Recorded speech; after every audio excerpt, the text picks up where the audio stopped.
Well, there are four ways to make sparkling wine. Firstly, by carbonation. After primary fermentation, carbon dioxide is bubbled into the wine. It is the same method we use to get bubbles into soft drink. It doesn't produce very high quality sparkling wine, however.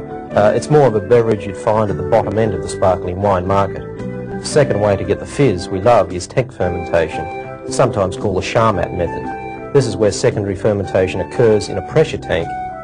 In the transfer or bottle fermentation method next, the base wine is bottled with the addition of sugar and yeast. After this secondary fermentation, the filtering and the sparkling wine is transferred to a clean bottle. In methode champenoise, the wine undergoes secondary fermentation in the bottle and it is never transferred or removed from that bottle.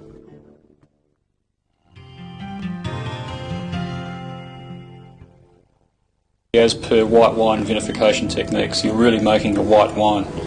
At the end of vintage, when you have all these individual base wines sitting around in tank, you add liqueur de tirage, which is adding somewhere between 18 and 20 grams per litre of residual sugar. You're then inoculating with a yeast culture, and you bottle this. What happens there is that a secondary fermentation takes place, where the yeast converts that predetermined amount of sugar into CO2, carbon dioxide, which is the gas in champagne, and alcohol. There's two different styles of wine we make here. One is the transfer product, which is the German technique, and one is the traditional method champenoise product. The only difference in style there is the, how shall we say, the production technique, which is the method used to remove the yeast from the bottle after secondary fermentation and maturation on yeast leaves.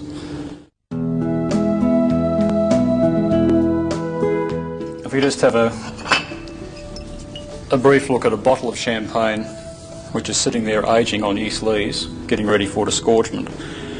In the transfer process, that entire bottle is basically just picked up, put on a bottling line, is taken to a special machine.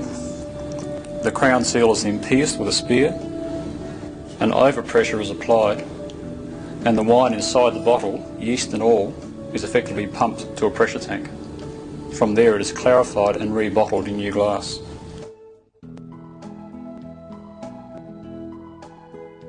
With method champenoise, what we have the bottle, yeast included, is carefully placed onto a shaking table.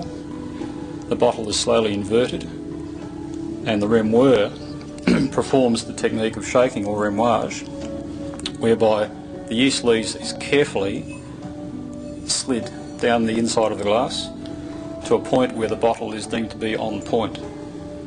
The bottle is then placed in a neck freezing solution, a brine solution. An ice plug is formed.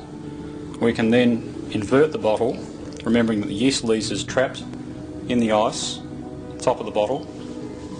The disgorgement process then takes place. We remove the crown seal, that forces the ice out.